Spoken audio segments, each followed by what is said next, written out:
Good morning, everyone. As people are joining, just to let you know, my name is Gillian Askew. I will be your host today. I'm one of the co-founders of Go for Growth. We will be starting very shortly. I'm just going to wait a few more seconds just to let people join so we don't miss anything as people are joining us this morning. You can see I'm joined by my colleague, Mike Fairboth, and we will get to intros very shortly.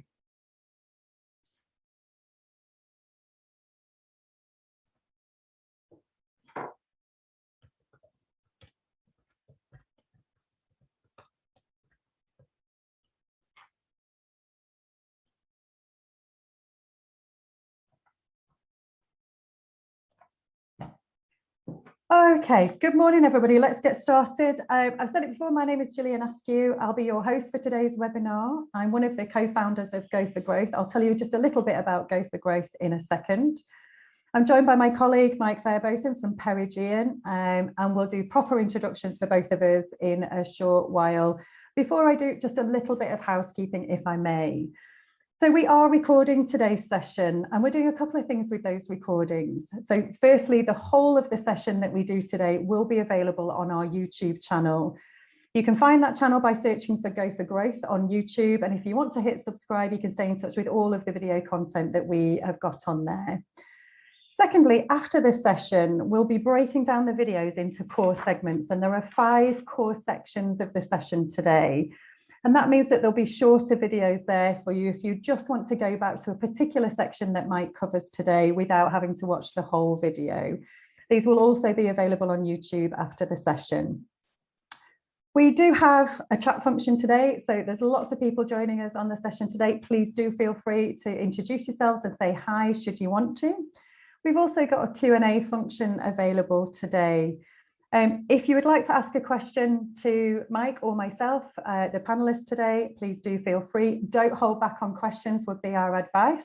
We hope that it will be a really interactive session. So if at any point you've got questions, please feel free to put them on the Q&A.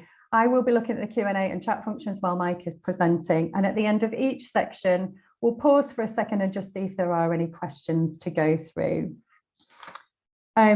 If for any reason we don't get through all of the questions today, what Mike and I will do is make sure that we go through any questions that we didn't get to and answer them in slower time outside of the session. But we should also have some time at the back end of the session to go through any other questions that people might have. But please do just keep asking them as we go, and we'll certainly try and answer as many as we can in context. So before we do introductions, all that remains for me to say is thank you to you all for joining us today, for giving up your time to be with us. I know that time is such a precious commodity, especially if you're a smaller organisation. So we hope that you find today useful and that we're giving some practical insights into this world of navigating public sector bids.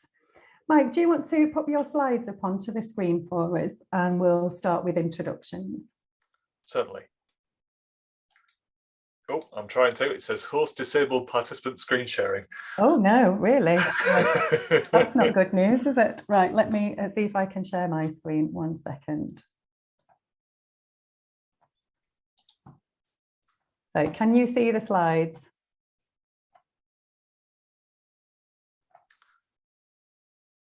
What can you see? I can see your desktop. Oh, there we go. There we go. Okay, so I'll have to move it on for you, Mike. So if you just tell me when you want the screen moving on, I'll do that. That's great. Thank you. Okay, so you are here to talk about bid preparation today. So if anybody's on the session that doesn't want to talk about bid preparation today, do feel free to drop off if it's the wrong session that you've joined. But this is what we're talking about today. So introduction to me really quickly before I hand over to my colleague, Mike. My name is Gillian Askew. I am a procurement professional by trade. I'm almost 30 years in procurement, both private and public sectors. I'm also a long-standing micro business and small business owner. So I've been doing that for around 10 years, working both for private sector, but also public sector. And I guess that gives me the privilege of having walked a mile in both pairs of shoes. I understand through both lenses actually how tough this can be for smaller business when seeking to take part in the public sector. So around 18 months ago, I set up Go for Growth to be an organisation that really sits between the public sector and the provider market. And our aim in Go for Growth is to support providers by giving practical help, insight, the tools and resources to help build the knowledge, the know-how and the confidence to be able to take part in public sector competitions. Importantly, we're funded by the public sector. And what that means is that all of the help and support and things like today and all the other things that we do are free at point of access and free at point of use for any businesses that want to get some support from the Go for Growth programme. It's free now and it will stay free forever, and that's really important to us as an organisation. And there's lots and lots of ways that we help businesses. Our contact details will be on the final slide in the presentation. So if you want to know more about how Go for Growth might be able to support you and your business, then please don't hesitate to get in touch. That's just a super quick overview of me and of Go for Growth. I'll hand over to you, Mike. Thanks, Jill. I'm just going to request remote control, see if that will work. And then I'll keep talking. So with a bit of luck. Okay, good. Excellent. Thank you. Right. Good morning, everybody. So my name's Mike Fairbotham from Perigean.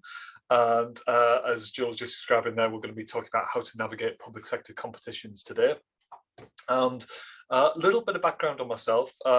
So I founded Perigean a few years ago after a career primarily in the public sector, but with a little bit of private sector work thrown in there as well.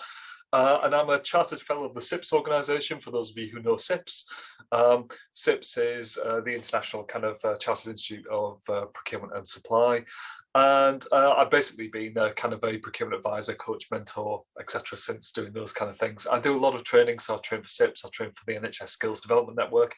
And I've kind of moved into this space around this what I'm currently, the language I'm using is this kind of procurement translator role. I haven't completely settled on that, but that's where I am today. And the idea is that's kind of a bit like Joe was describing there about kind of joining up between those kind of two parties. So whether that's stakeholders to procurement, procurement to suppliers, whatever it may be, that kind of translation kind of role. So I try not to get kind of caught up too much in the kind of crazy jargon that is the kind of public sector procurement language. So again, any questions anybody's got, and even if it's a simple thing of what does this mean, please do ask, because some of it isn't as obvious as it maybe could be. I'm also fairly active on LinkedIn. If anybody wants to kind of connect on there, that would be great. What we're going to do is we're going to run a quick poll, I think, aren't we, Jill? Is that right? So can I well, I'll hand back to you for that, and then we'll get into the meat of the day.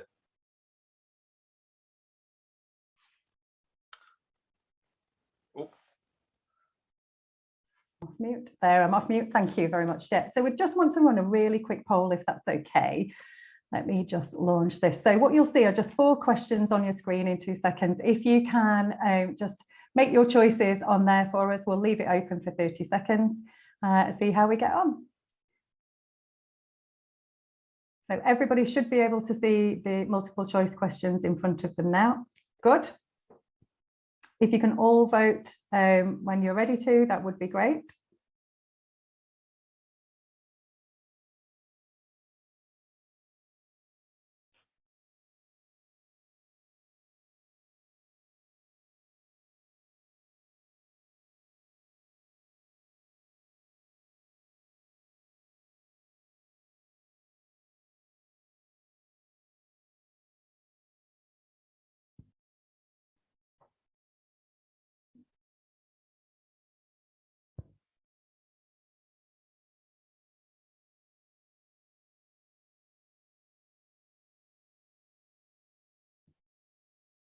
Brilliant. Looks like everybody has nearly voted now, which is great. Thank you very much. That's great. Thank you so much. Mike, if you want to take back control, we'll crack on. Okay. I've got the joy of a black screen at the moment still. Have you? You've got control of the mouse, I think. Do you want me to stop sharing and you share it from your end? Yeah, we can do that. If we can try that, that would be great. Yeah, let's do that. Thanks for bearing with us here, folks. The joys of technology, hey? It's always good fun. Always good fun. Okay. All right, give me just 2 seconds.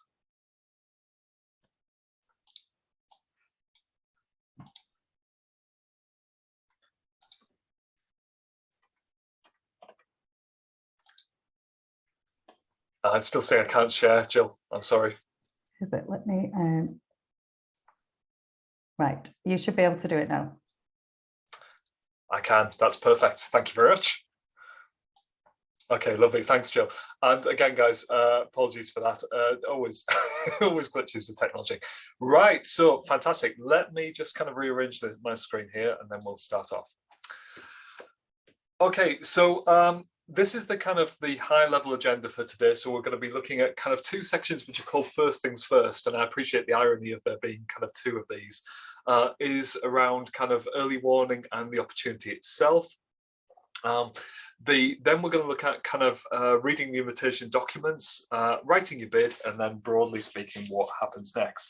And as Jill was saying earlier, what we're going to do, guys, is I'm going to pause at the end of each section. There's about 5 sections. I'm going to pause at the end of each one. And if anybody's got any kind of questions that they want to kind of ask, we'll kind of pick through those. That would be great.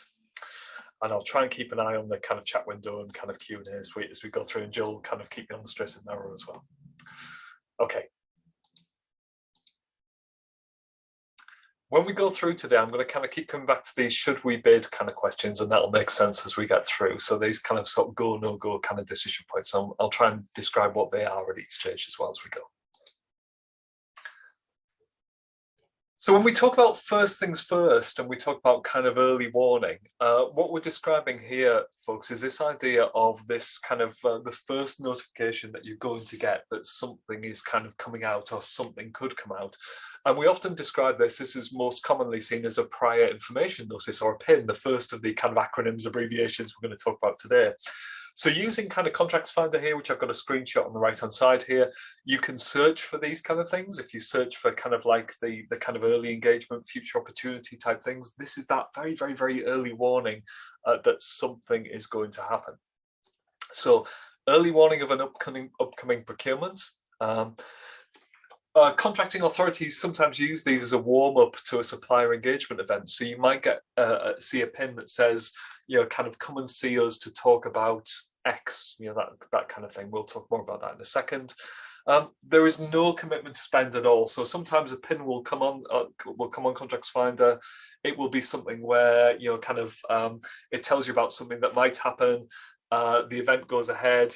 Nothing really happens out of it. The contracting authority decide that they don't want to buy it. That's absolutely fine. There is absolutely no commitment to spend at this stage in the process, but it's all about warming up the marketplace. Pipeline and the visibility pipeline is one of the key kind of factors for improvements over recent years of kind of public sector kind of organizations. So for those of you who've done a bit of a kind of procurement for your own organizations, sometimes used to gather supply data similar to a request for information. So you might use the expression RFI in your own organizations, where you're going out and just finding out what people can do in the marketplace. Whilst a PIN isn't exactly an RFI, there are similarities on it, and it's all about kind of just gathering kind of information, gathering data, trying to find out what's available in the kind of marketplace. And these things are often quite vague. In fact, they're often very vague, in fact. So if we start with this early engagement future opportunity, which is the language that the kind of Contracts Finder website uses, and you'll notice I'm searching there for NHS and all locations. So obviously these are geographically kind of linked, regional, postcode, that kind of thing. But if you just want to go kind of national, look for national opportunities, start with that kind of all locations box. So what I've done here is I've kind of taken a kind of based this on a real life thing, but tweaked it around a little bit, okay, to give you an example of what these kind of things can look like. So when we talk about kind of a potential opportunity here, we've got this thing which is called category management in the NHS future options, put together by NHS supply chain. So what this effectively says is it says we've got a kind of, you know, suppliers can express their interest in accordance with the information provided, etc., etc. It's a future opportunity, so it's something that the department, the organisation is thinking about doing. It tells you when it's looking to approach the market, 1st of July 2022. It's any region, it's worth 500k, and the publication date for this kind of pin is 18th of February. Okay, so that's a kind of the very, very high level things. Now, when you click into the detail, and again, don't worry, I know this is very small, guys. Reading the detail isn't important for this. It's just understanding to get a flavour of what's actually in there. I'll talk you through some key features. So kind of pins often talk about a bit of context. So Good procurement organisations in the public sector starts by setting the scene for you, telling you who the contracting authority is, what their role is in the world. I worked for 4 years as the Director of Procurement at Yorkshire Ambulance Service, and we used to always start by saying, we are Yorkshire Ambulance Service. We cover a population of 5 million people across 5,000 square miles. We provide urgent and emergency care services. If you are interested in being part of our kind of sort of our family to help us do this, you know, kind of keep reading. That's the kind of language that you might see at the start of these kind of things. So in this case, it tells you about that staggeringly large number in terms of pounds that the NHS kind of spends on stuff. So it's kind of big stuff here. So big picture kind of context things. These pins often include a section around kind of what I would describe as the current plan. So it tells you what they're thinking about doing. So we're doing this over the next 12 to 18 months, you know, kind of, we're looking for probably one supplier, maybe two suppliers. We're not sure at this stage. We're trying to understand what's available in the marketplace. So something about the kind of current plan. And then you're going to have something else here about the size of this thing. So, you know, is this a kind of a £1 million contract? Is it a 500k contract? Is it looking at a particular area of spend in this case, because it's about category management implementation? You know, it's looking at kind of like about a £4 million area, and actually what's it going to do to actually kind of address this? So actually what they're going to spend to address this kind of thing. And again, you'll get some clues here. Going back to what I was saying a few minutes ago, this is all kind of just speculative at this stage. So it's all kind of vague about your figures in the region of your circa, that kind of approximately sort of language here. And then the kind of the most important thing really is what you've got to do. You know, what do you need to do? If you are interested in this, you can potentially do nothing. You don't have to do anything. But what you would say is, if you were interested in doing it, usually there's a link, there's something where it talks about expressing interest, or, you know, if you might be interested in learning more about this, please click here. Or there is a town hall event that is happening on this date. You know, please, you know, kind of sign up on the portal here if you'd like to attend these kind of things. So that's all kind of there. So again, very, very high level, very big picture, but usually with a specific thing at the end of what you've got to do if you are interested. And like I said, this is kind of based on a kind of real life example that I've kind of fiddled around with a bit. So your kind of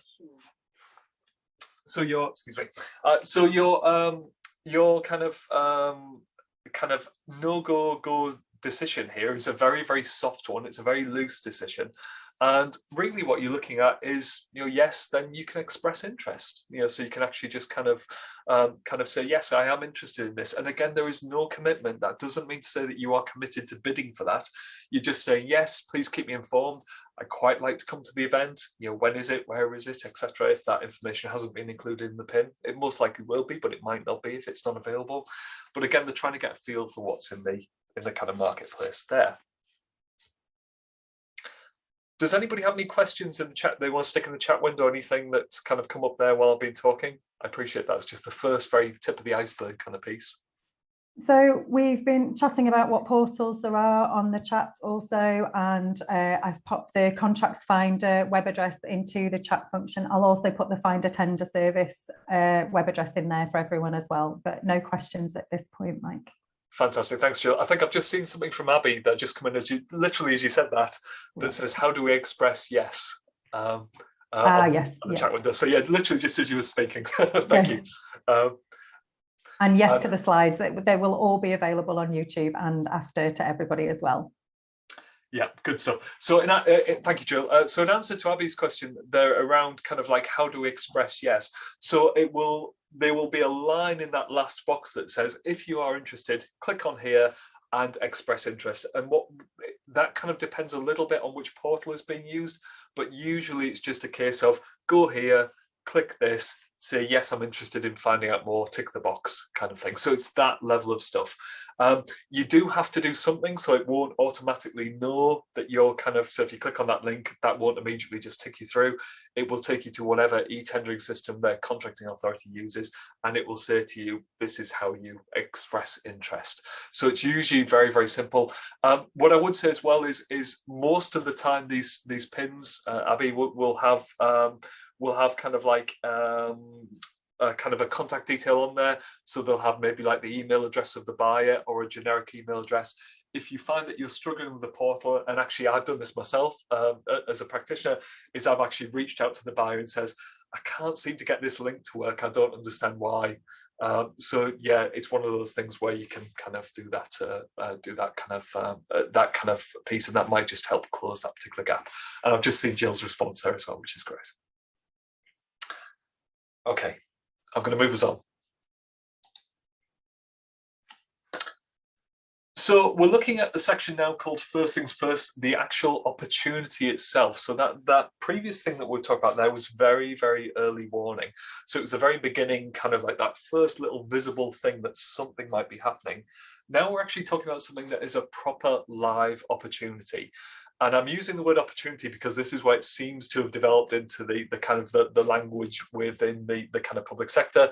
And even actually, again, kind of Contracts Finder itself, using that as the example here, talks about the opportunity there. So again, previously you can see we ticked the other two boxes. Now we're looking at opportunity, something that you can bid for. And just a little kind of call out then, I didn't mention this earlier. If you look on the top left hand side of the screen, we've got there the kind of Finder, Tender and Contracts Finder. Whilst that's extremely kind of, well, there's a lot of complexity that goes on underneath the waterline for that. Essentially, Finder Tender is for high value stuff, the stuff that used to go out to the OJU, kind of the European kind of EU sort of kind of network for kind of competitions whilst we were part of the EU. Contracts Finder tends to be for the lower value stuff. Okay, that's the big handful expression for what those two things are. And I'm sure kind of Joe will be able to signpost you towards more information around those kind of things coming up. So when we look at the opportunity itself, we're talking about a specific notice calling for a competition of some kind. Okay, so things start to get a bit more specific at this point.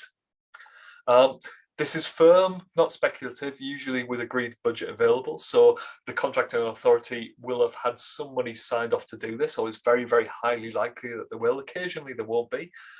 They won't have everything kind of lined up, but most of the time it will be.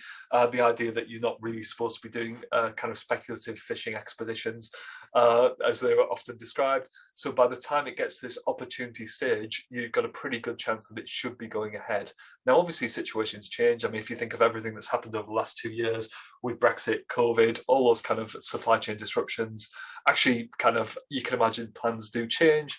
But what I would say is, you know, if you've actually got a proper opportunity out there, there's a very good chance that that's going to go through to kind of completion. So firm, not speculative, usually agreed budget available. And what this is this is the announcement to the whole marketplace that actually they're going to go ahead and do this. So it's saying, right, you know, kind of, we did some over here, we did some kind of warm up of the marketplace, we did a pin, we did a supplier day, you know, we did some kind of things around there. Now we've actually kind of listened to what you said, we brought that all together. Now we're actually going to do the kind of the opportunity. Okay, so now it's your option, kind of, and your chance to actually bid for this thing, whatever this thing is. It's required to be very specific. And I'll give you again another kind of pseudo example of this in the next slide, as we did for the previous one.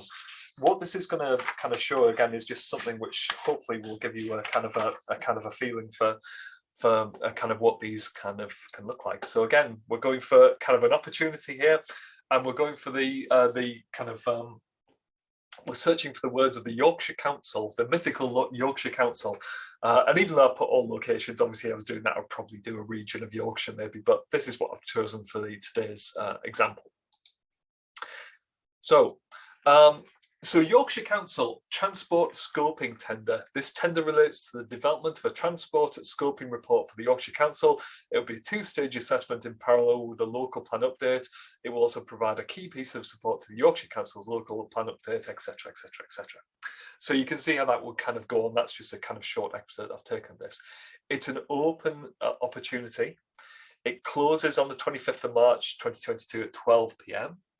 Its contract location is England. The contract value is 145k, and the publication date is 28th of February 2022. Okay, so again, guys, this is just a made-up example to give you an idea of kind of something that you could kind of see. Okay, so and now, as I mentioned before, you're going to have some more sort of specific things here. So again, this is just, I've played around with these kind of things to give you an illustrative kind of example. So the kind of things you're going to see now is you're going to see kind of categories of spend. So these will either be SIC code, the standard industry codes, or sometimes there can be kind of just descriptions of what these might be. But ultimately, it's going to be, in this case, business and management consultancy and related services, miscellaneous business and business related services. So you'll see different kind of codes in there. So that categories of spend, how does this line up with the categorization of your own kind of business when you originally set yourselves up? You're going to have a location, as we've talked about before, very, very kind of important to have a location. Often these things kind of can be national. If you imagine an organization like DEFRA, who I worked for kind of 2.5 years, DEFRA, we would sometimes do some very, very specific local or regional kind of things if it was to do with environmental work, or if it was to do with, let's say, the refurbishment of an office or an FM provider, facilities management provider service to a particular office, versus a national FM provider for all of the DEFRA offices, or, for example, an environmental air quality monitoring system for the entire country. So again, look at what these things are and kind of, the description should help you, but the location of the contract is a starting point for understanding that. Next thing is the value. Again, we'll come back to this in a moment, but kind of, again, this idea of what does that value mean? That should be the overall through life value of the contract. So that should be the kind of totality here. And I'll come back to that in a moment about kind of, how these kind of things break down. So yeah, it will be the kind of totality of the kind of contract value. Then you have some kind of key dates here. So when we talk about key dates, we're looking at kind of like publish date, closing time, contract start date, contract end date. And again, when we talk about clues, folks, and we talk about kind of everything being there for what you kind of can see, it's pretty clear that actually kind of what that kind of time scale is. And again, within the actual contract documents themselves, within the tender documents, often this is drawn out as like a table is very common. With these kind of things in it, sometimes they'll draw out a timeline or a Gantt chart or something like that, depending on what it is that you're actually kind of would potentially be bidding for. And what I would say here, and we'll talk about kind of go, no go in a second, is you can start to get a feel for whether this is something that the organisation, the contracting authority, just needs to get done, whether it needs to be done urgently, whether it needs to be done before the end of their financial year or the quarter or whatever it is. Try and get an idea of that. But also, how long is the contract actually going to run for? Is this a contract that's going to run for years? Is it a contract, in this case, that's going to run for a few months? What's the kind of time scale? What are you actually committing to here? What would you be committing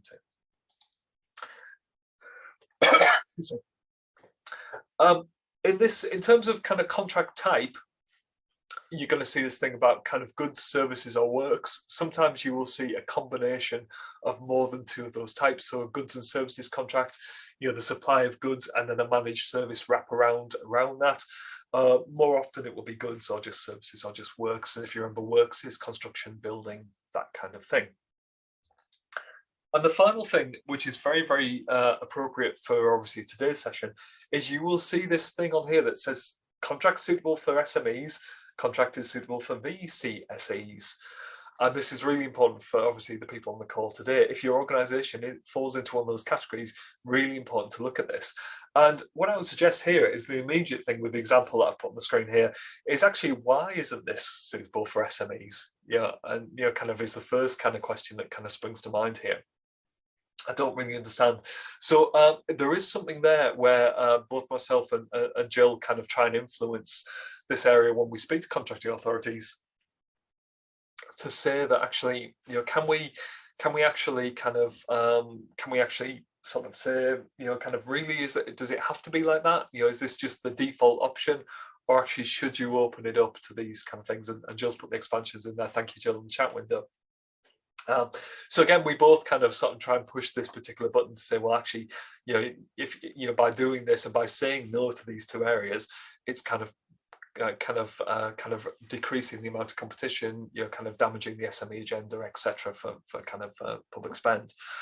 So one of those things is that actually you've got this kind of stuff there. You can push back and challenge that if there is a question, if there's the opportunity to speak to the buyer or email the buyer. That's the kind of thing where you can push that back through and say, well, I know you've said it's not suitable for SMEs. Kind of please can you tell me why?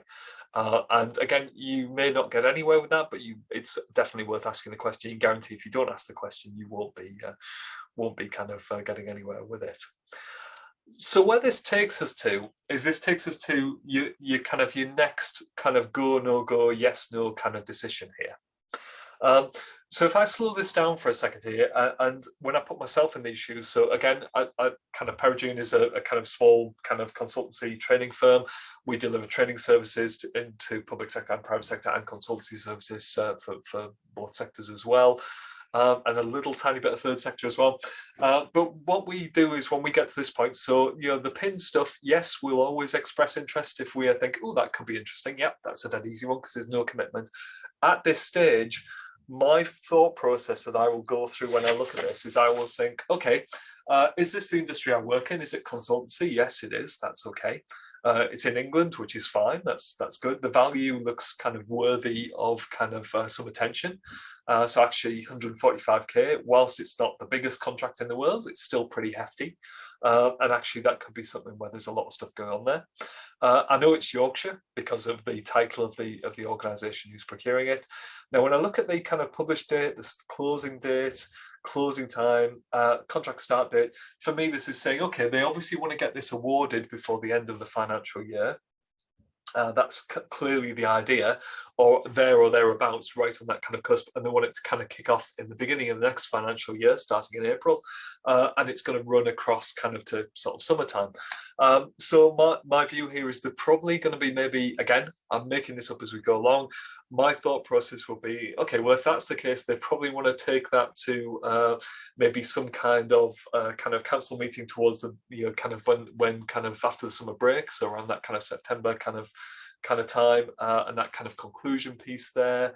We're actually doing developing a transport kind of report. So that report's going to go through a governance kind of process. So actually, they might be looking at kind of implementing this, maybe, I don't know, from the beginning of 2023. So it might be, end of the financial year to kind of get it started. First portion of the year to actually write the report. It then goes through some kind of governance thing. Then it'll probably happen over the next 6 to 12 months, maybe, depending on the nature of the work here. So you can kind of work out in your own mind fairly quickly, just from looking at the summary, whether this is something that's going to be doable. So, for example, if I think, well, actually, because I'm a kind of a lazy consultant and I quite like to take the entire summer off, actually, I don't intend to be working during kind of May, June or July this year because I'm going to be sunning myself on the beach somewhere. Actually, there is very little point in me bidding for this contract because that's when the work needs to be done. Now, clearly, obviously don't take 3 months off during the summer. But, if, for example, a more kind of normal example for that would be that, let's say you have a large amount of work on, you have very limited resource, you have limited capacity within your teams, and actually it might be you have a big order if it's for a physical thing that you already have your production line set up, and it might be that you have to put on an additional production line to make something in that period. Then you might think, well, actually, that's going to be a whole load of hassle. It's going to be a whole load of kind of cost driver for me. And therefore, actually, does that mean that there is things there that are going to cause me a problem? And if that is the case, am I potentially going to be kind of not having enough kind of potential profit margin there to make this worthwhile? So you can do the yes/no decision here. And what I would suggest is, again, I've made loads of assumptions there based on just that very, very limited amount of information. If you even are slightly interested and you think there could be something there, then yes, you can register interest. There is still no commitment for you to actually submit a bid at this stage. So you can register interest. And what that will do is that will be click on the link, follow the link, access the portal, and then actually kind of there will be something there again. There'll be usually another kind of button or something where you have to say, I kind of register interest in this. And when you've clicked that, that will give you access to the tender documents. If we include kind of, if we just talk about that kind of that expression, those kind of words, that will give you access to those tender documents. But you actually have to click through and get them and download them. They don't get sent to you. it just gives you the ability to access them. And obviously then your name goes, or your company name then goes on that list of people who are potentially interested in bidding. If you don't click on the link, if you don't kind of submit or register any kind of interest, you won't hear anything else about that. Okay, that's just the way it is. You won't hear anything else, and that will go and disappear. What you'll find is if you do register interest and then you decide later on down the line you don't want to bid, that's absolutely fine, and we'll come back to that in a moment. But actually, if you want to read the documents and think, oh, well, they're saying contract end date 30th September, I'm not sure if that's kind of like, if that's set in stone, if that's, kind of really firm, if that's just indicative. I'll have to read to find out what I'm expected to be doing during that time. And it might be when you look at it, it might be that actually kind of the idea is that you do most of the work during April, May, and then actually the rest of that time might be just for consultancy with key stakeholders and board meetings and stuff like that. So it might be that you have to do all your work in that front loaded kind of 2 months.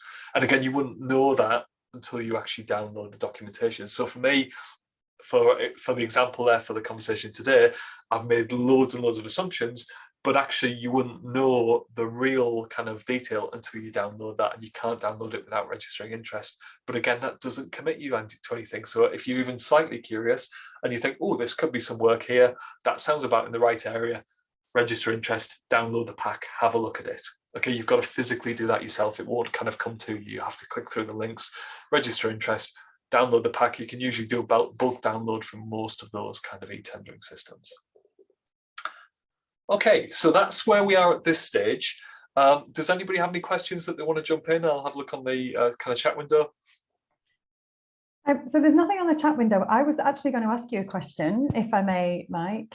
Certainly, yeah, jump in. So when a business is expressing interest, am I right in thinking that that is anonymous to the contracting authority? So they can't see that you've expressed interest as they can see someone has, but not necessarily you. Is that right? So that's a really, really good question. So the answer is it depends how they're set up. So some organizations are set up so that everything is anonymous. So it totally anonymizes bids, people who've expressed interest, that kind of thing.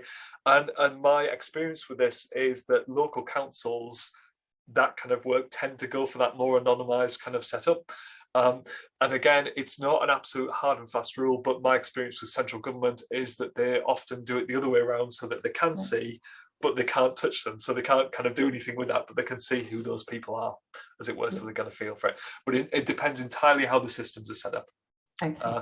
So that there is no kind of what I would say, folks, is the kind of follow on from that. So Jill's absolutely right. It's kind of one of those areas where different people will work in different ways, but it's all within the rules of the regulations of what they can and can't do. So, for example, even if, let's say, you submit a bid early, they can't touch that, they can't see that, even if they can see you, because actually that would be unfair and not transparent. So, thanks, Jill. No, great question.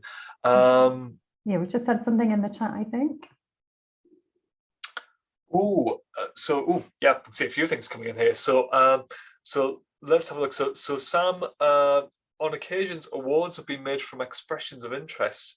Do you have a view if that's good or best practice, can be challenged, etc.? So my good answer to that, and again, Joe, I'll let you kind of come on this as well, I'll be interested in your view, is that the only time I think I've ever seen that is when it's been either very, very low value stuff, so certainly some threshold, and the other thing is if there's been something like only one expression of interest and then maybe something like a VEEP notice, so something where it's like kind of there has been so little interest from the marketplace that they have actually abandoned the formal tender and have gone through that way.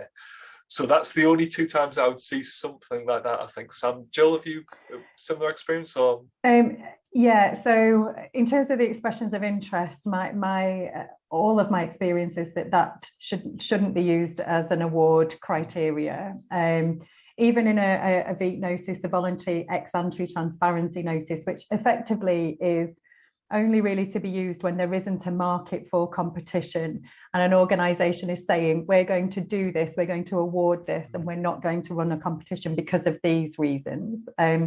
Even then, there's more due diligence that will have happened other than just an expression of interest. So my very personal view is, if you have evidence of an award being made straight from an expression of interest, I think it's okay to ask questions around that to understand what the process has been that happened before the expression of interest. And processes absolutely can be challenged. It's important, both above and below threshold, that fairness and transparency is adhered to in the public sector, for sure. That would be my view. Yeah, I think that's absolutely right, Jill. I thought of another reason why it might happen. Extreme urgency is another one that could happen. So when they've started a process, then something's happened, and the contracting authority has gone with whoever they've had expressed interest by that point, just because it was like a preservation of human life or something like that. Something really kind of really, really difficult and incredibly urgent. Again, going back to kind of Jill's answer and the kind of question, Sam, you wouldn't normally see that because that's not best practice at all. No. But it's definitely something which does very occasionally happen. I think, like I said, I think those are the times that I've seen it, either very low value, no interest in the marketplace. But as Jill was describing there, that's the tip of the iceberg. The only bit you're seeing is the expression of interest. What you're not seeing is all the stuff that's gone on behind the scenes. So there might have been quite a lot of work that's gone on out there to make that. Yeah. The public sector is governed by transparency legislation. So there's the Freedom of Information Act. So you are able, under Freedom of Information, usually just classed as FOI, you are able to ask those questions. So you can submit a Freedom of Information request to say, will you tell me what the process was that went before this award? And there's really, unless there's very serious reasons why they wouldn't tell you that, they should have to share that information with you. So the public sector as a market actually is very good because it is so transparent and it is governed by that transparency legislation. So everything is open to question in the public sector. Yeah, absolutely right. Absolutely right. Stuart's question, is there a minimum pound level that will put on the portal? I think these tend to be 5 to 10k is usually the kind of the lowest levels that you're going to see on those kind of things. I do know I was working with a local authority kind of not so long ago who used to do everything over 1k. I think that's highly unusual. I think usually that very low value stuff won't be on there. But again, Joel's saying there about transparency. And the transparency figures tend to be around that kind of 5-10k kind of figure for what people generally going to do. Yeah, I think that, so there is a mandate for central government that 10,000, it's a must. You must advertise on Contracts Finder if you're central government or associated agencies like Crown Commercial Services, who generally are way above that anyway.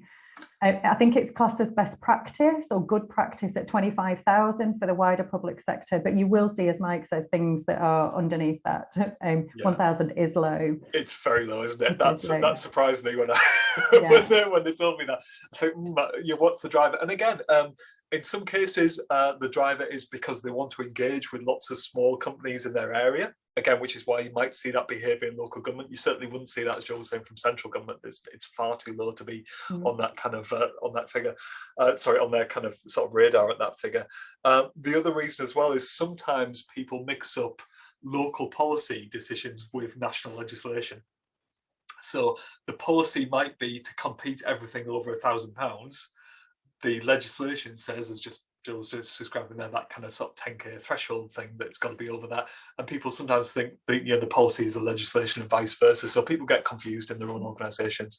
I like the positive side that actually the more that's put out there, the more it's advertised is great, and I think certainly something I've seen over the last probably, and it's probably not kind of wrong to say the last kind of 15-20 years, is that you would have lots and lots of little portals, lots of little, the old kind of bulletin board type things for for buying stuff, then got kind of a more and more amalgamated. I think, Jill, is that fair to say, over the years into these bigger buying e-tendering portals? So more stuff is coming together in not one place, but a smaller number of places. Yeah. Just a couple of things before we move on. I know we've got a lot to cover in the time. So we've had a question from Emma, who said, she had thought that a commissioner couldn't share details of who was interested, but noticed recently that more than one commissioner was including the details of other potential bidders in clarification questions. So usually there's only two ways of responding, either private or public, it's classed as in the portal. Mike, if I get this wrong, do jump in. And all that means is when it's public, it's gone to all the bidders, but they don't know who they are necessarily, depending how their system's set up. So you shouldn't be able to see other potential bidders' information in those clarification questions. And if you can, that is a problem. Yeah, I agree with Jill completely there. And I think with the likes of GDPR and things like that, most organizations are very good at scrubbing any potential copy and paste errors of people's names or company names or details or anything like that. So I think that'd be very, very unusual. I do recall a situation some years ago where it was we were trying to include improve collaboration across a number of bidders for like kind of consortiums and things like that. And we actually wrote out to every bidder and said, can we share your details with the other potential bidders? Right. And we wrote that individually and then circulated that list amongst, because we wanted them to work together. That's the only time I can think that that's happened with permission. Yeah. Other than that, my gut feel is it's likely to be a copy and paste error or somebody who doesn't realise they shouldn't be sharing and that shouldn't happen, no. And the only other thing I think to mention is every organisation has what's called contract procedure rules. So that whole notion of where are they advertising, when are they advertising? So each organisation up to the threshold of where you have to advertise because it's covered by the public procurement regulations.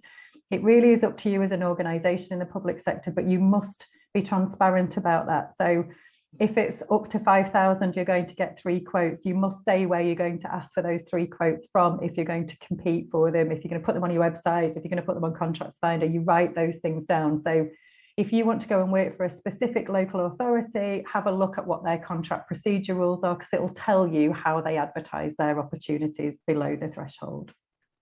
Absolutely. Thanks, Jill. I've just noticed we've got one last question from John, which I'm just going to kind of pick on very briefly, and then we'll move on. So John's asked a question about framework agreements. So so this is assuming kind of everything I've talked about so far is just assuming contracts. You might get a question around, you might get an opportunity to bid for a framework agreement. So a framework agreement is like it is a kind of, it's not a contract, it's an agreement. We're very clear with that.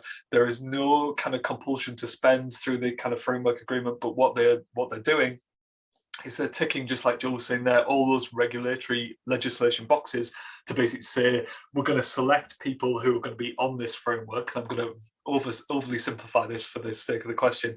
And then just as John was describing there, any opportunities that are placed through that framework can be done in a very small, quick decision kind of way. But obviously, if you're not on that framework, you're not included in that competition. So if you see opportunities come up for frameworks to be on a framework, there is no guarantee of work through that, but effectively, if there is work placed in the future through that, you have to be in it to win it. So you've got to get on the framework first to then have access to that work. And again, Peregrine are part of the kind of ESPO framework. We don't get a huge amount of work through it, but we're on it, and it means that it gives people a compliant route to market if they want to use us, basically. So yeah, absolutely. And the question for me when I was doing that is it took an awful lot of effort to get on that framework in terms of hours to get the bid right. And I knew that there wasn't potentially not going to get any work back from it because it's a framework, not a contract. So really understand the difference between those when you're making your decisions whether you're going to bid or not. But that's a great question. Okay, good stuff. Should we move on, John? Yep. Okay, right. Okay, folks, so we're now going to talk about the kind of reading the invitation documents kind of section here. And we did another session, kind of one of these kind of previous sessions, going into a lot of detail around these kind of things. So I'm not just going to recap what we did there, I'm going to look at it from a slightly different angle. So when we talk about kind of this, there's several kind of key documents to kind of read. Okay, so let's start with the most basic one. So these are called different things. Some invitation to tender summary, overview of the procurement, ITT summary, whatever it may be called. You know, kind of, you know, it's that first, usually the first document in the list. And what this really is this is and again, I'll give you some more details about this in a second. This is like an overarching summary of what, you know, what they want to buy, what the contracting authority is looking to buy. There's going to be the selection questionnaire, which again, you know, kind of is all about the kind of the hurdles that you've got to jump over to actually get into the competition. And we'll talk about the difference between selection and evaluation in a moment. The specification and evaluation criteria, now put these together because usually specification is kind of, you know, describes exactly what the detail is of what they want. The evaluation criteria kind of sits on the side of it, but is usually bolted together. So this is what we want. This is how we're going to measure what you kind of bid in, and that's how we're going to work, make up the result of what we're actually looking at here. This is how we're going to reach our conclusion of who's the best bidder. You'll have a pricing schedule. These are often kind of like an Excel spreadsheet. They can be done within the tendering portals, but they're often done as a separate Excel spreadsheet, as it makes it easier for the evaluators and the kind of commercial team at the other end. This is how you submit your pricing.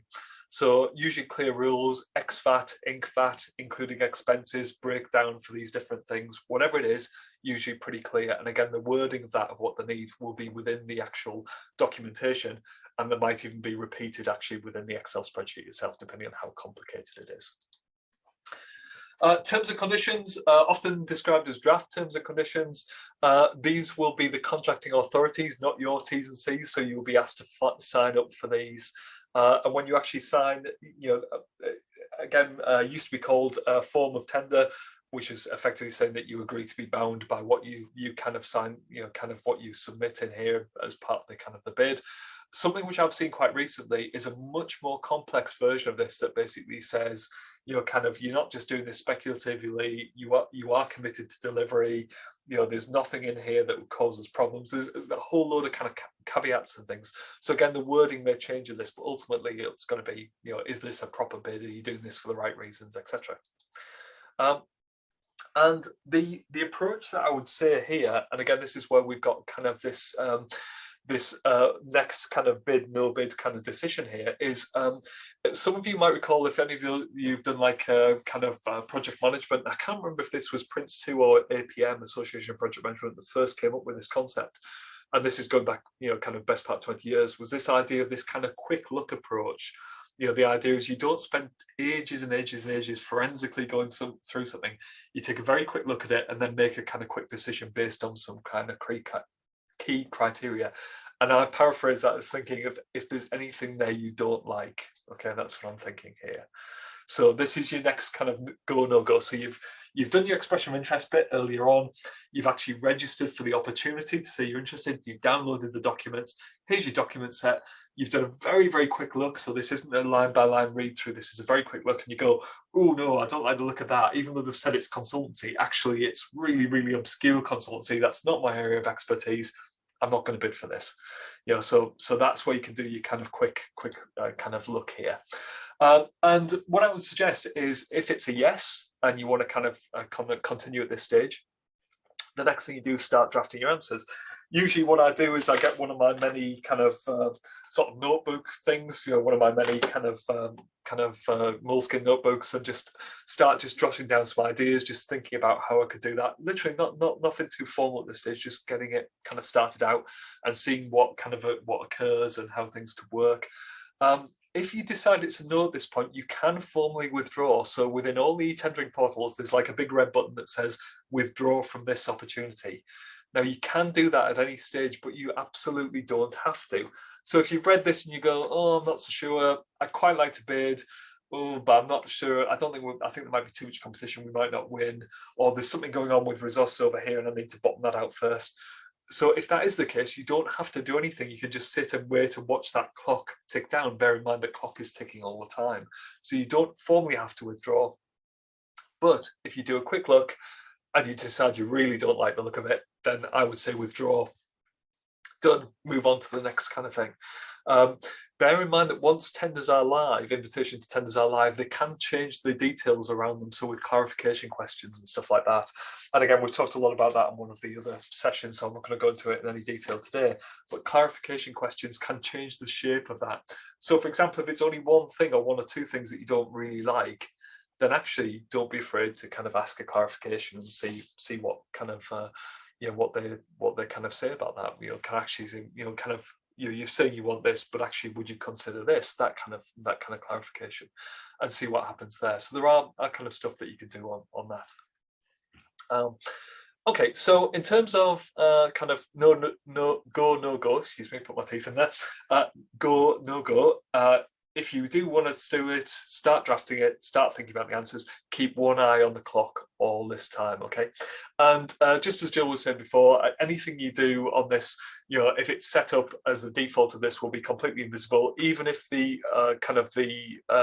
procurement team within the contracting authority can see who you are, they can't see what you're doing. So it's only when you actually send them a specific question that they'll see anything that you're doing. They won't see anything where you start drafting into your response and stuff like that.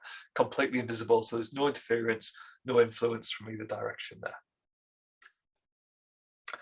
I'm just looking at the kind of Sam's question, jumping very quickly. Increasingly, we've noticed that bids are coming through with contracts that are non-negotiable. What's clear, no good choice? Yeah, so really interesting, Sam. So the way that kind of contract law works, and I'll absolutely throw it out there that I am not a contract contract lawyer professional kind of person, but obviously I've had a lot of exposure to this over the years. I would say that actually kind of it's up to the contracting authority how they want to offer their contracts out. And what I would say is that some kind of contracting authorities have some real draconian stuff within their T's and C's. Most contracting authorities will give you the option to say, you know, kind of if you can't kind of actually kind of if you can't actually kind of agree to those T's and C's, what areas can't you agree to? So there's sometimes that caveat is in there. So do look for that. If there isn't something on that, you can always ask the clarification, is there any wiggle room on the T's and C's? Because actually we think that they're a bit too heavily biased one way or the other. So you can always ask that question. But yeah, often, you know, there will be something that says, we don't agree, this is a bit we don't agree to. And the organisation will actually kind of consider that. Generally speaking, T's and C's will always be in the favour of the contracting authority if you are tendering. That doesn't mean to say you can't push back on it though. Good stuff, Sam. Thank you. Abby, is there a template or format for submitting bids or tenders? It varies, Abby. I'll come back to that when we do the kind of questions in a moment if I can. It's a good question, but it does vary. Okay, so when we talk about kind of decoding the invitation to tender summary kind of thing, and again, this is a bit like I was telling you kind of earlier on, guys. When you look at that kind of summary overview, you're kind of, you know, let's look at the contract. So you're kind of, you know, what's it about? What's the timescale? What's it worth? That kind of thing. So these things will tell you about the contracting authority. You know, who they are, what are their aims, what are their values. What often you see now is that kind of organisations, a bit like I was mentioning earlier with the ambulance service, we tell people how important it is that our job is here and that we save lives. That's what we do. You know, so actually, if you want to come and work with us, we expect you to have the same value set. You know, caring about people, you're working in a constructive way, kind of, you know, pulling out the stops. And when, even though kind of there's snow on the ground, and it's the beast from the east, if anybody remembers that, we still expect you to do your deliveries because our ambulances are still on the road. You know, that kind of value kind of thing. Again, you'll have stuff around the scope of the contract. So again, goods, services, works, or mixture. I mentioned those earlier on. Sometimes you get this expression like a managed service or something like that, where you are supplying goods, but actually supplying it as part of a managed service, not just individually. You get this length of contract stuff, you know, this weird and wonderful language of 3 + 1 + 1. Well, the key point why this is important, guys, is if you saw something that was a 3 + 1 + 1, then the 3 would be actually your guaranteed contract length. Then you've got a 1-year optional extension and then another 1-year optional extension. So your potential there is 5 years worth of revenue, 5 years worth of money coming in. It only guarantees you the first 3. Okay, then the other 2 are options. When the organisation has to kind of advertise, they have to advertise for the value of the whole thing. So you just need to be a little bit careful around that. And linking to that as well, you've got to check that point around including or excluding VAT. Previously, up until kind of the end of December, the actual thresholds were all excluding VAT. The procurement thresholds for contracting authorities in the public sector are now all including VAT. So be very, very careful when you look at those figures to see if you get what they, you know, where the VAT kind of is, you know, what the actual real figure is, including or excluding VAT. And I wouldn't say necessarily that kind of like procurement authorities are getting confused over this, but certainly there's a high risk of error because these things have always been done ex VAT, certainly all the time that I've been working on it.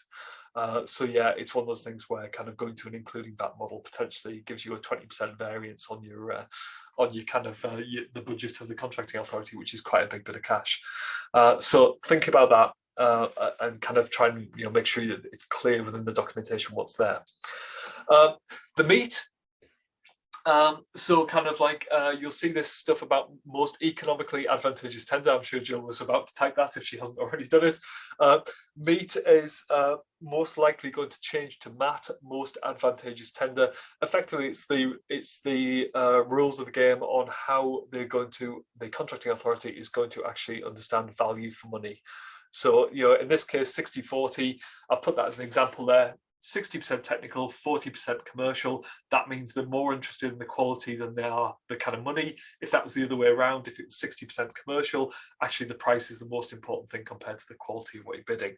So again, you get this feel for what the organization is doing and trying to understand actually if your organization is working so that you are producing the most highest quality kind of thing. That's the kind of, think about your kind of Porter's sort of generic strategies stuff, that kind of differentiation, the quality kind of side of things there. If that's you, and if it, let's say, is a 70-30, 70 for price, 30 for quality, then you are unlikely to win this on the basis of actually, because if you only make that high quality niche sort of product, it's something where potentially somebody's going to undercut you and is going to get a better kind of benefit for the organization. Sometimes the organization wants to buy cheap, buy twice. Other times they want to buy once but buy something that's really high quality, depending on the nature of what they're doing. And again, the key point here for me is when we talk about kind of decoding the ITT summary, is it clear what the buyer is looking to buy? And can you actually provide it? So the example there again from my ambulance days, kind of whilst it might be very, very exciting for us to buy a kind of an A&E kind of 999 drone kind of thing, in reality, what we probably want is just more ambulances.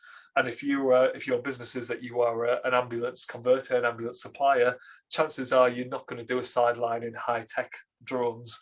But if you're a drone provider, you're also probably not going to be, not going to be able to build and convert ambulances. So again, is it clear what the buyer is looking to buy? And then can you actually fill that gap? Can you actually provide that yourself? So think about those kind of things when you're decoding this. I'm going to keep going, and then I'll come back to the questions in a moment, guys, so we can get through the materials.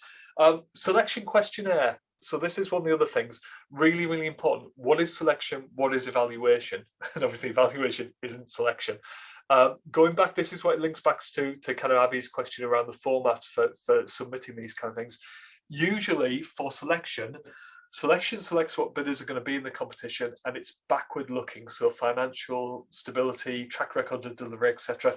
Usually this is very, very prescriptive, and this will be a form, and it will be an electronic form, and there'll be yes or no questions all the way down. Have you committed fraud? Are you financially kind of stable? All these different things and the evidence that you've got to do for this stuff. Always backward looking, and again, stuff that they look at this stage cannot be re-examined at evaluation stage. When you get to evaluation is specifically looking at the technical commercial offers, so it's particularly looking at the solutions that you're putting forward. It's always going to be forwards looking, so it's always going to be kind of like what you could offer them in the future, and the measurement has to be consistent with the specifications and objectives of the procurement. So again, going back to Abby's question about format, what you will find is where you have question 1, 2, 3, 4, you will have, let's say, 500 words for this, 500 words for that, or 2 sides of A4. So it is not as prescriptive as it is in terms of yes, no for the selection questions, but it's still very prescriptive about what you can do. So yes, Abby, the rules will be very clear about what you need to do for this to actually submit your technical stuff for that. In terms of a very quick health warning on that, the regulations are changing on this, guys. So kind of this may change when the regulations change in 2023, and they may mix this up a bit, but this is how it is for the moment. So concentrate on this. But do watch for those kind of changes. I'm sure Jill and myself will probably be keeping you up to date with those changes once they kind of come in next year. Question about kind of meat there, just very briefly from Emma. Is there any guidance on what we might class as bids that are too low? Oh yeah, abnormally low bids. Yes, so this is a really, really difficult area, Emma. So from my experience here is that, and again, I'll ask Jill to kind of jump in if she has a different kind of example from her side. from my point of view, I think this is notoriously difficult to prove whether a bid is abnormally low or not. So within the regulations, there is this kind of clause in there that says, if a bid is abnormally low, then you can kick them out of the competition. Thank you very much. I have never ever seen that successfully done. Jill, have you ever seen that successfully done? No, shaking her head. No, I haven't. No. Thanks, Jill. Yeah, and it's really, really difficult because actually it could just be somebody who's trying to get market penetration. They're really kind of focused on getting into that marketplace. They offer a really good deal, or they're just trying to grow the market share, whatever it is. They're driving that commercial stuff. So Emma, there is you can have a look at the PCR 2015 kind of regulations yourself and see what it says there. I've seen some kind of what I would describe as maybe best practice guidance from legal firms when I've been working within organisations. I've never seen that applied in a way that has actually kicked somebody out of a tender. That doesn't necessarily mean to say that it hasn't happened, but I've never seen it. And it's usually because you can't prove that it's an abnormally low bid. And it's not just a very, very competitive bid because the organisation's trying to get kind of market penetration. So, yeah, brilliant. Jill, that's a great idea. We'll see if we can do some digging on that because it's a fascinating area. It is, yeah, no, it is. In public procurement, I think I've never, as you say, I've never seen anyone be kicked out for it. And when you Google what is abnormally low, what the contracting authority are trying to say is that we actually don't think we can rely on that bidder to perform the contract because it is too low a cost. But as Mike says, actually, that may not be what's at play at all. That could be about market share, about market penetration, about growth. It could be anything. So it is a really tough space. We'll take an action away to look into that a bit more and publish some guidance on it. Excellent, thanks, Jill. And yeah, it's I mean, if I'm trying to get into it again, personal experience here, I will do jobs as a loss leader if it's a client I want to work with. Yeah. If it's just somebody that I want to have on my client list, I will do it, not a freebie, but I'll do something that's significantly lower than my normal day rate work just to work with them. So, and if I'm doing that, everybody else must be considering the same thing. Yeah. We had another question around what are the chances for someone bidding or submitting a tender for the first time? Oh, thanks, Jill. So chances of bidding. That's really, really interesting. What I would say is that depends on so many factors and variables, I would say. Is that from Abby again? Yeah. You can absolutely win first time. Kind of when you bid something, it's been done. I think the first above overdue level threshold thing I bid for as a consultant, we won. I don't know if that's because we were the only kind of supplier in the competition or it was a really good bid. You'll never know. But it's one of those things where you could do that really well. What I would say, Abby, is you will get better at doing these. So the more you do, the greater your chance of success. But it very much depends on market conditions, who else is in the bid, whether the procurement is being run properly. It's a very, very complex kind of situation there. But I would say that you definitely get better with each one you do. And obviously, with kind of people like Jill and myself here to kind of help, we always kind of try and help people, encourage people to kind of do well and do better in these kind of things as they do them. Okay. Thanks, Mike. Good stuff. Right, I'm going to push on because the clock's against me, I think now, isn't it, Jill? Unfortunately, I've been talking too much. All right. as I always do, I try and fit in a lot to these sessions, guys, so I hope this is kind of useful. So if requirements are done properly, so these requirements will be defined, structured, classified, prioritized, stress tested, documented and controlled, and then tested against bids, which is that thing I was talking about the kind of evaluation criteria. If this has all been done properly, you have this lovely kind of I've drawn it as a funnel there, and this kind of golden thread that runs right the way down the middle of it. Ultimately, kind of an organization wants their kind of requirement to be fulfilled, and they test that against the bids as part of this bidding process and contracting. Okay, so again, when you are looking at that kind of point around kind of like the evaluation criteria, sometimes I've looked at that evaluation criteria and gone, no, thank you. I know I can't do that. And I'll give you some examples of this kind of later on. But imagine if there's something where there's a very high percentage of that technical score that's on something that you are maybe just do a little tiny bit of, or you don't really have a lot of experience in that area. Yeah, okay, so even though I could deliver the thing, the way it's been scored doesn't line up with my kind of sort of core competencies within my kind of organization. So a very quick example of this, and this is just to kind of give you a worked example. So 100% total score available. Okay, I've kept the maths really, really simple here. And I've made this a 60-40 technical commercial split. So that's the meat that we were talking about earlier on.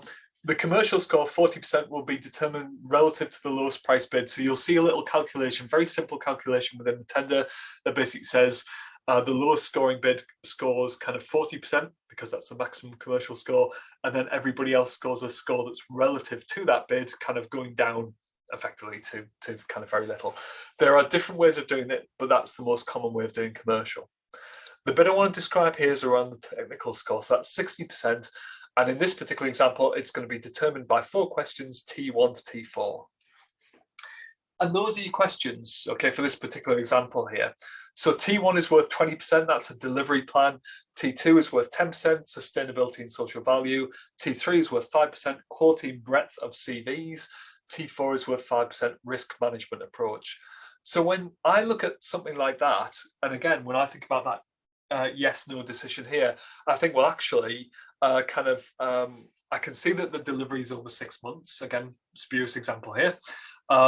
And I say, well, actually, I could do a really good delivery plan over that 6 months, which I think will meet the needs of the client. And so therefore, I've got a pretty good chance of scoring well in that question. I can see that they're interested in sustainability and social value. And I'm going to be absolutely honest here. I kind of know quite a bit about this kind of stuff. I can see what I can do. But where I've maybe lost out to bigger organizations in the past on this is some of those very, very large organizations. You can do very, very large sustainability and social value projects as just like an overhead for their kind of sort of business, really. And they will have a very good response, a very good stock response, and they're going to be scoring that 8, 9, 10%. Whereas actually I might only be able to score 5% because whilst I can do lots of good stuff, I can't do it at scale because I'm quite a small supplier. So I think, well, I'm probably going to lose a little bit of marks there, but I can still put something half decent in. Quality and breadth of CVs. So my quality and breadth is okay. I'm going to be short on numbers because there's only like kind of 3 or 4 of us who work together. So actually, I might struggle a little bit there, but the quality is going to be good. So I might get half marks, maybe slightly more. And actually kind of risk management approach, yeah, I know risk management inside and out. I can do all kinds of clever modeling. I can do all kinds of bits and pieces. I can absolutely show that I understand risk management, not just submitting a generic risk register, which might only score me maybe 1 of that 5%. So for me, I'll go, yeah, actually, when I work this through, I can get a pretty good feeling about what I'm going to get here. And I should maybe score of that 60%. If it goes well, I can, again, that's not compared against anybody else, that's just me. I can probably, on a good day, maybe get 50 of that 60 available percent, maybe. On a bad day, maybe 45 out of 60, which still might put me in a good position. So then I think about, okay, can I deliver those things for that price? And then that might be the thing that decides where I'm gonna get there, whether I'm gonna get into first place or not.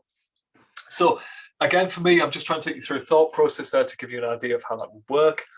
The pricing schedule itself, I mentioned there about kind of it comes down to then that commercial stuff, if I can do the technical. These things can be really simple or can be really complex. I've seen examples of both. Usually they're in Excel, but sometimes can be system-based. So I mentioned that at the very beginning of the day. The e-tendering system might have these kind of things plugged into it, so they might be on there. And you're going to see things like this, where, again, I've just kind of fiddled with these from a couple of examples that I've seen. And the top one is more for something like a framework where you're going to be asked to put like a rate card in there. So kind of day rates, scenarios, that kind of thing. Fixed prices, that if you're looking for a fixed price, the one at the bottom there is a kind of fixed price. Tell me about this, tell me about this, tell me about this, and then give me a total, that kind of thing.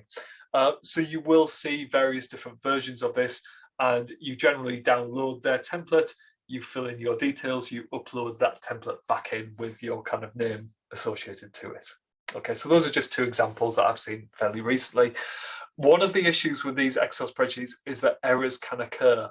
I've seen some horrible copy and paste errors over the years. I've seen things where people have done these thinking that they were fine. They've gone out into the world and there's been errors on multiple tabs with different versions on. All kinds of things go wrong.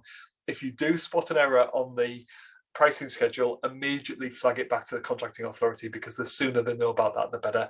You won't be kind of people won't think bad of you for spotting that if you feed that back in the right way. Just say, can I just check? I'm not sure these figures add up properly, or there might be a copy and paste error on this tab, or actually there's 3 tabs, which one do we fill in, because they've all got a different version of the spreadsheet on it. So it's one of those things where you need to kind of keep an eye on these sort of things. So again, as well, if you don't like the look of what's in the template, so for example, the bottom one there, and I appreciate it's very small, so don't worry about it. Or for example, if you look at the top one there, you can see the kind of the different weightings, the price points available for those different things. And actually, therefore, if I was to say, looking at that, I say, well, actually, the price that I put in for senior consultants who have 10 price points available and managing consultants who also have 10 points available, that effectively doubles the score for those prices. So if I can be really competitive on those 2 grades of my consultancy team, then actually I'm going to score really well. If those 2 are my most expensive grades comparative to the rest of the marketplace, I'm going to score really badly. So have a look at these kind of things. Again, no go, no decision. If you don't like the look of it, if you don't think you can do it for the prices that they're asking for, or you don't want to break down your prices to that level of detail for whatever reason, that's when you can make your own go, no go decision again. And the final point within the section, guys, is around kind of some key contractual language. And I'm not going to go through this in any detail. This is really just put up there to kind of give you a sort of an overview of kind of what these things are. Limits and exclusions of liability, negligence, misrepresentation, transfer of risk, sometimes called transfer of liability, insurances, very important, often, in fact, sorry, always at a supply selection stage. It'll talk about the insurance, the minimal values there that they need. Subcontracting clauses, who you can subcontract to, liquidated damages, very much if you're delivering physical kind of things. Intellectual property rights, really, really important. And again, I'm not going to go into any kind of detail around this. If you do have issues around these kind of things, then the best thing I can suggest is you take some kind of legal advice around what those are and kind of the importance of them.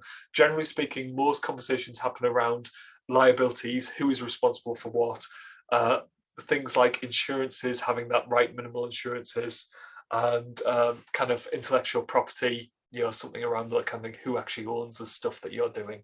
And you can get horribly bitten by things like liquidated damages if you're not aware of what that actually means.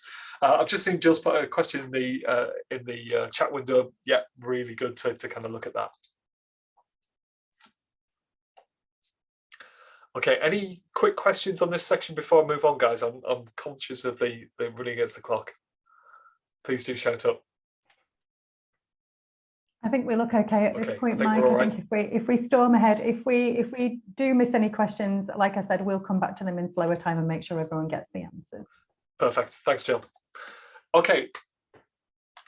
So we're now going to talk about writing your bid, guys. And I'm just going to kind of, again, we haven't got a huge amount of time, but it's absolutely fine. Writing your bid. A logical, structured, repeatable approach. So I've talked about this on some of the other kind of sessions that we've done with Go for Growth. Again, assigning a bid lead, someone who's responsible for the content and the result, including asking clarification questions here, guys. So if you do have questions, try and funnel them all through one person. It's really quite useful for kind of keeping track of these things. You break down the bid into actionable chunks. You've got to be coherent across each part of your response. So you might use a bid writer, as I'll mention in a second, but actually you've got to make sure it's coherent across everything. The quality matters, so proofread your bid. I'm very keen of independent proofreading, whether that's you use your spouse, anybody, your relation, best mate, whatever it may be, as long as they're under kind of like the agreement not to share that kind of information outside. You get anybody to read your stuff or use a proper kind of proofreading kind of bid reviewing team, whatever it is. Really, really good, because they'll see things that you haven't necessarily seen. And that point that I've made kind of in previous sessions is that thing around, if you actually do bid, you should be able to fulfill the actual specification and manage the contract in practice. Don't bid on a whim. Okay, don't just bid because you think it's the right thing to do, or you're expected to do it, or actually you're going to chance your arm. I mean, again, entirely up to you how you run your businesses, but my experience as a buyer is it's kind of a waste of your time, and it's a waste of the buyer's time if you then find that you either can't form a contract, or you form a contract after the procurement and then it falls down after 3 months, 6 months, a year. It's not good for anybody, and it damages your reputation. Okay, so kind of really do think about those sort of things. And finally, I mentioned there about kind of using a bid writer.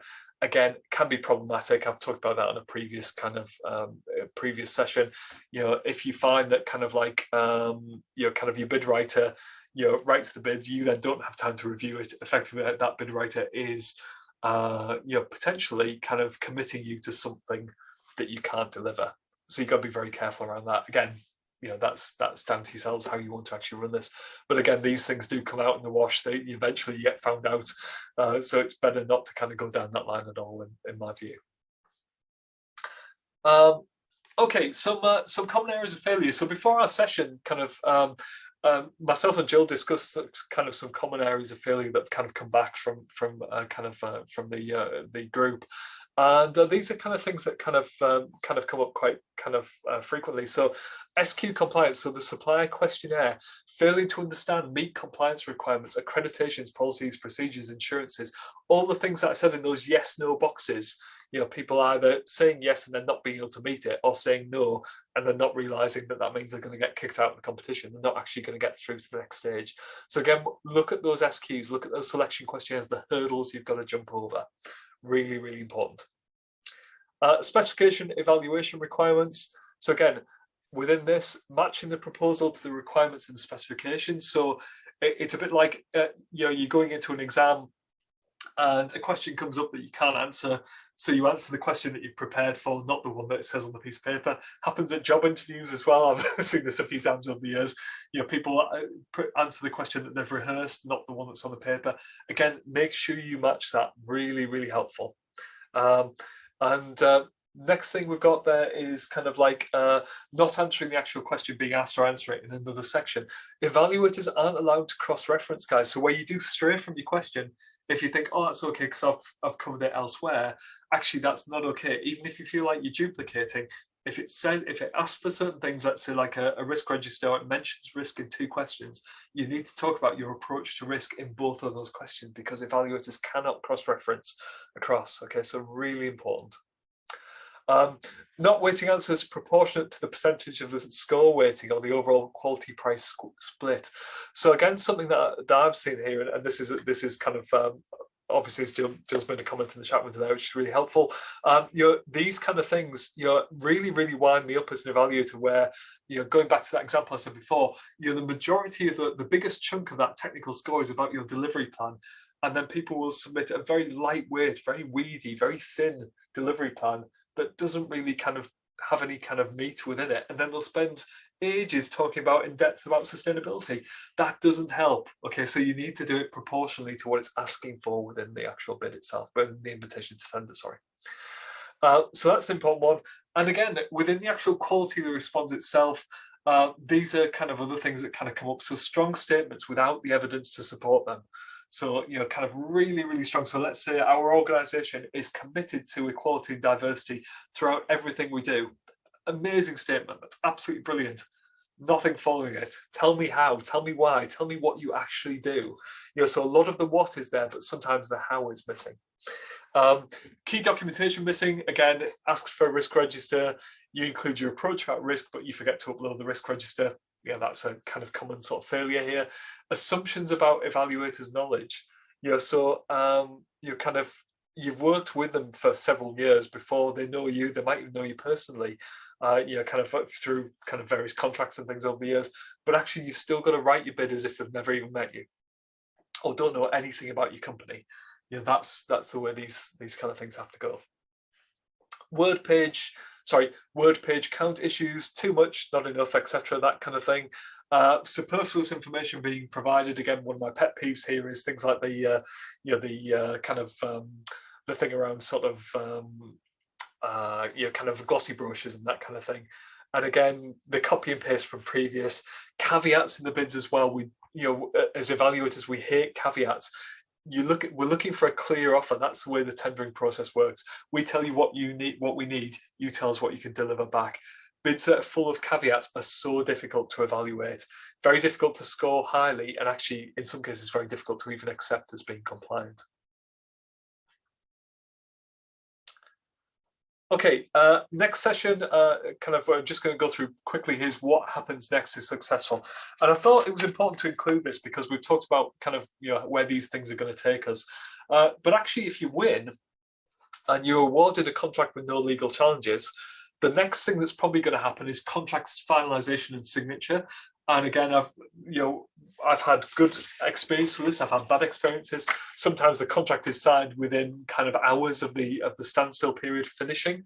And again, we talked a lot about standstill periods in one of the previous ones. But actually, I've worked with organisations where it takes a month, 3 months, 6 months, even longer to actually get to contract signature, depending on the difficulties and the nature of what you're actually buying and the value.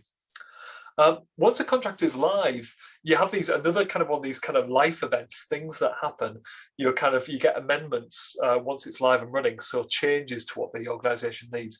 That's okay as long as they are non-material changes. They don't stray out of the scope, the length, the technicality, what you're actually buying. You bought 100 they bought 100 vehicles from you. They wanted up that to 105. That's probably okay because that's non-material. They want to buy 200. That doesn't sound quite right. That sounds like it might be another contract because it is a material change to what being asked for.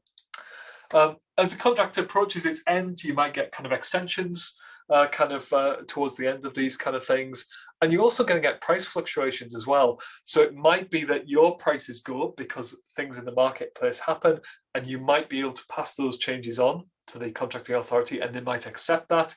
In other situations where you've done a fixed price, you might have to absorb any kind of changes in those price fluctuations. It might get to the point where you have the conversation with the contract manager that says, look, if we don't have some kind of recompense here because the market for our raw materials, whatever's happened has gone up, we're going to go out of business and you're going to end up with nothing. So again, price fluctuations, very, very complex how that can be managed, but it does there's often a conversation to be had there, even if you're on a fixed price contract.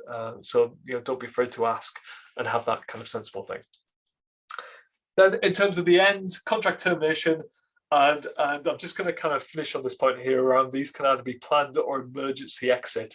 So your planned exit at the end of your 3+1+1, your emergency exit is when something goes horribly wrong and your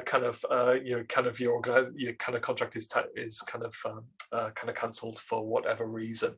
And we talked a bit about termination previously, and we might cover that in more details kind of further on. But yeah, contract termination can kind of be nice and normal, and you leave and shake hands, or it can be an emergency exit, kind of parachute out of the plane kind of thing. Okay. And that takes us to the end of today's session. And I've kind of gone a little bit quicker than I normally would of that last bit there. So apologies for that. I hope that's still been useful for people.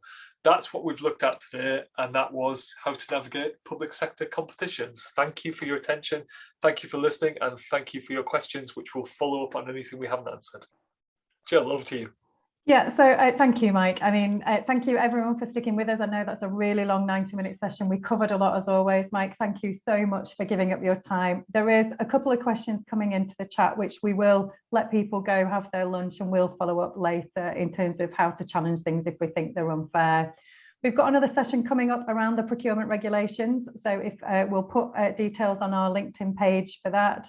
And we will pull together that legal terms and conditions workshop for everybody so we can go through what are the headline items, what happens if these things go wrong, how will they bite you, how will they hurt, that kind of thing as well. So thank you everyone for coming. Have a great rest of your day. Mike, thank you again. You can get in touch with both of us through the contact details. My pleasure. Thank you so much, everyone. Thank you. Thank you, everybody. Take care. Have a good day. Bye. Bye.